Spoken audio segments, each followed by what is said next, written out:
Good afternoon on what is a mild grey and cloudy day.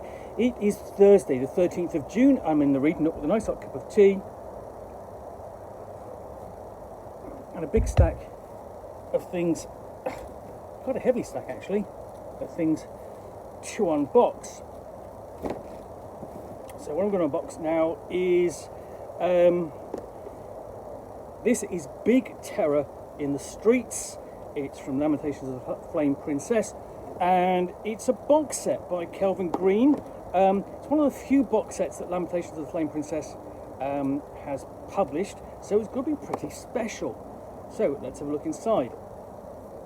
So it is sealed here. There's no easy way to actually open it, so I've actually got to cut one of these, which I'm not entirely happy about. I don't like sort of like cutting things open that I don't have to, but there we go. Or in this case, just cutting things at all. So cut through that, and that, and then, so you can see the box there, Big Terror in the Streets. It's a fantastic looking box, and what I think you've actually got in here is this. You've got a book, and you've got a bright yellow die, a six-sided die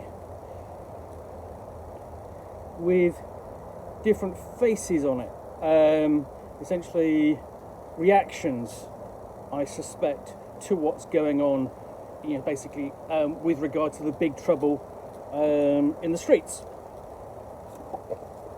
And then underneath that you have the core book and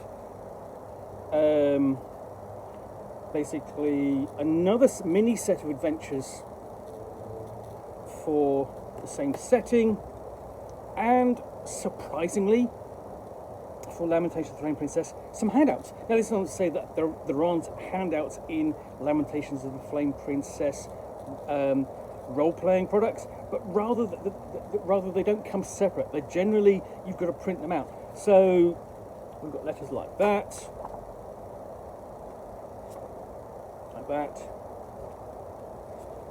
and so on.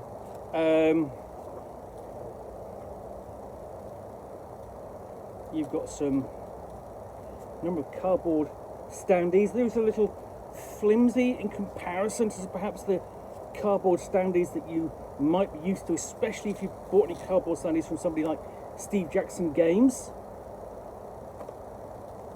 But they're a nice addition. So there we go. You've even got a horse and carriage. That's a nice addition. And then you've got these. You've even got little. You can actually take the standees and cut out and paste buildings. So you literally can really make your Terror on the Streets a physical thing on the table with these. So there we go. And then we've got a map of Paris circa 1630. That's a nice little thing there. So there's all of that in there, but let's have a look at the two books. So, okay. Paris 1630. Europe burns and drowns in blood, but France remains for the most part inviolate and strong. Except now horror has come to Paris. The city's children are going missing. Parents are fearful and paranoid, and the people of Paris are becoming angry and restless. A mysterious phantom figure is taking the youngsters and taunting the authorities. Can the criminal be found before more children disappear? What is the secret behind the kidnappings? Terror in the Streets is written and drawn by Kelvin Green, who also foisted Forgive Us, Fishfuckers, More Than Meets the Eye, and Midwinter on the World. Terror in the Streets is a historically inspired investigative urban horror adventure for characters at most levels for use with Lamentations of the Flame Princess, Weird Fantasy Role-Playing, and other traditional role-playing games. So there we go. So you can actually buy this as a separate book. But inside we've got that map again. And a really nice little big creepy piece of art on the frontispiece. And then we've got the table of contents. with, let's have a look. Let's start with that. Yeah, we've got the author's introduction there, and the weirdness already starts there with this weird humanoid thing, and this utter splodge or shower of something hitting whatever that is. We've got an explanation of what Paris 1630 is like. Now, as I'm sat here, I'm actually thinking, okay, it'd be interesting. How weird is the adventure? Could I adapt it to something like Miseries and Misfortunes, which is another Paris set role-playing game? And here we have an encounter basically explaining what's going on. The Demon Tailor and the Grand Plan, and yeah, it involves skin suits. So, already given you big plots away, but there we go. And here we have the involvement of Cardinal Richelieu, and perhaps how the player characters might become involved. He wants the situation resolved, and so there's also the involvement of the Huguenots. So you've got the big divide, the big cultural divide, religious divide in France at the time between the French Catholic state and the Protestant Huguenots. And then, of course, we delve into Paris itself. Welcome to the City of Lights, although it notes that it's not called that yet. So, guide to getting around, descriptions of the city, things to do, that map again, the Paris map key for the various locations, and then we have the unrest die, representing the advance or progress of trouble on the streets, quite literally, and it's going to be this one here, but you could have, of course, use a ordinary six-sided dice, table of encounters, and then we have a location, it's a section called Taxi, and, well, no one would say taxi in 1630 because it's a modern word anyway, but anyway, essentially, this is, we take it out onto the streets of Paris with the filth underfoot, so on. So this has all been setting everything up before we get into the actual timeline of the terror. And here we have an extra section of how the player characters get involved, including, you're basically viewing the first letter. So you've got the antagonist of the situation writing letters to the authorities, and continuing the taxi non-taxi joke. We have crazy taxi. A description of the victims, and so on, and who they are, where they might be encountered, how sort of player characters sort of begin to investigate. So numerous victims for them to look into, encountering a wizard and how he might help, and then we've got the Wizard's Tower, or the Wizard's Towering Townhouse. There we go. So nicely done maps of your townhouse there. And then we've got a new spell here: unveil the presence of the dread vampire, or detect vampire. Which will include, which will reveal Christoph, the disgruntled vampire.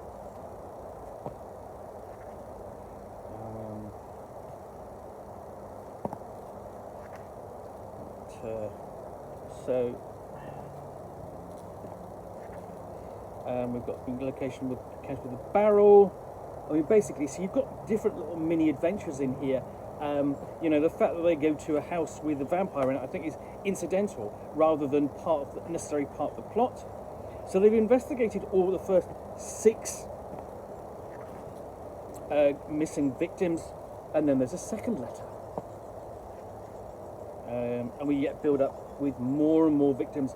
Basically, the player characters investigating, learning more, drawing closer and closer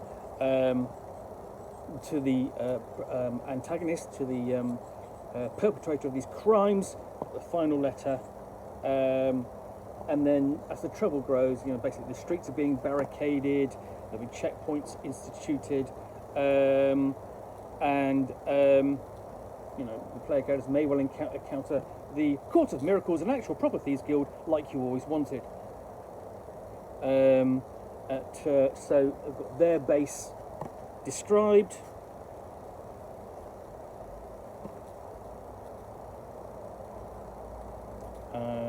And then we get on to basically the final layer, the layer of the Demon Tailor of Paris, and his lair.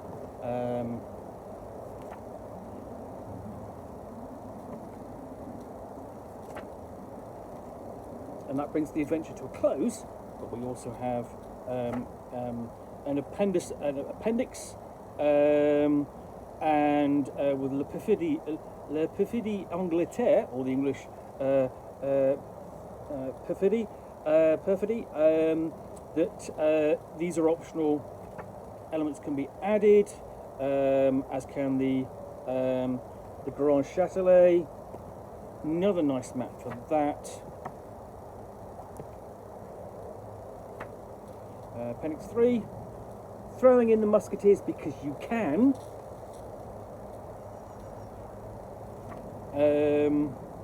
And then we've got Appendix 4, comment Tapale 2. Sorry for my French, it's been a while. Which is a table of names. Maison Richelieu. So we've got the cardinal's rooms described and detailed. And then appendix, basically we've got a list of all the NPCs. And then we have a nice kind of street scene there, depicting what's going on. Overall, that's a quite nice looking book. But let's have a look at the other book, because we want to do the whole box set together. So, Huguenots or Huguenots and other distractions. If variety is the spice of life, what is your virtual spice rack? Zombie ghouls, animal human hybrids, crimson ghosts, mutant insect people, time-travelling Satanists, angry giant swans. Huguenots and other distractions is a collection of parasite adventures and encounters to mess up, enhance your terror in the street sessions, or you can stick them in another adventure, or you can run them on your own as one-shots. You've paid the money, you can do what you like with them with our blessing.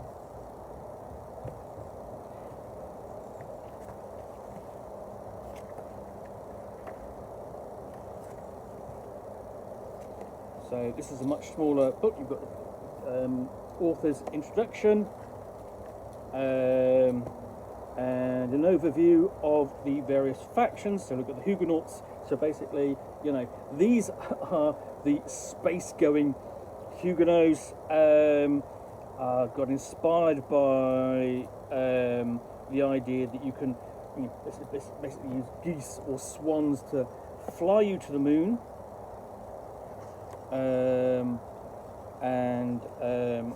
Here they are described in more detail.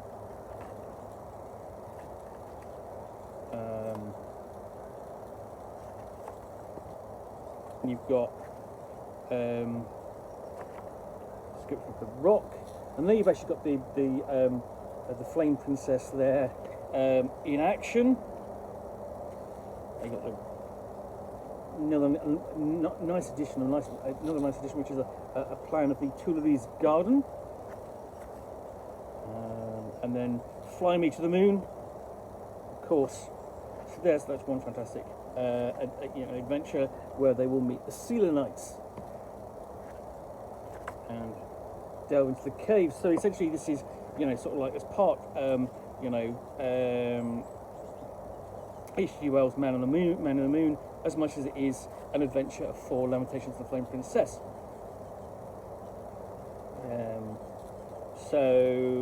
And they may well encounter the Selenite ambassador, complete with all his abilities. He's got a big table of them there.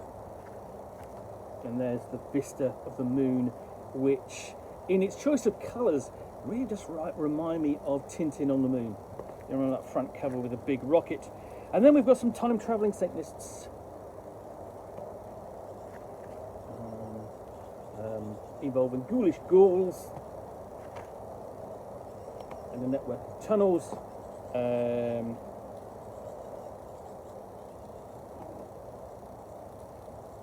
then we go into you've got a puzzle for that. So that piece actually, that is not actually involved with this core book at all. Just the letters are. That's an actual, that's a handout for this adventure rather than the core one. Crimson Spectre of the Cherries Garden. It's got a vaguely Deadpool-like looking thing. And there he is in full bloody operation.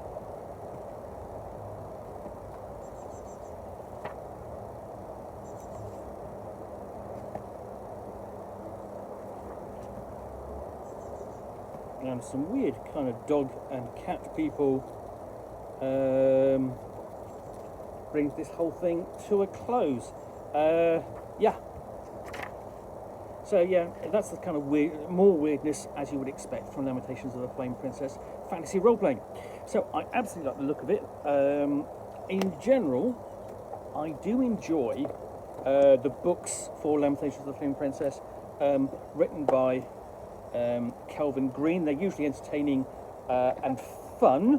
So yeah, big chair on the streets, and that's worth picking up and taking a look at. I'm looking forward to giving that one a proper review. In the meantime, I hope you enjoyed this unboxing in the Nook. If you did, then please do click on the like button down below. And if you'd like to be, if you've got any comments or feedback, appreciate you taking time. What am I doing? Okay, if you've got any comments or feedback, appreciate you taking time to post those. And lastly, if you want to be alerted to get more unboxings of the Nook, where you'll see me out here, typically with a box containing a book or game, or in this case, an actual boxed role-playing scenario, which I will unbox and chat about to the best extent of my knowledge for roughly 10 minutes or so, all of course accompanied by a nice hot cup of tea, then please do click on the subscribe button down below. Thanks again for watching another unboxing in the Nook. I will be back again soon with another one. Bye for now.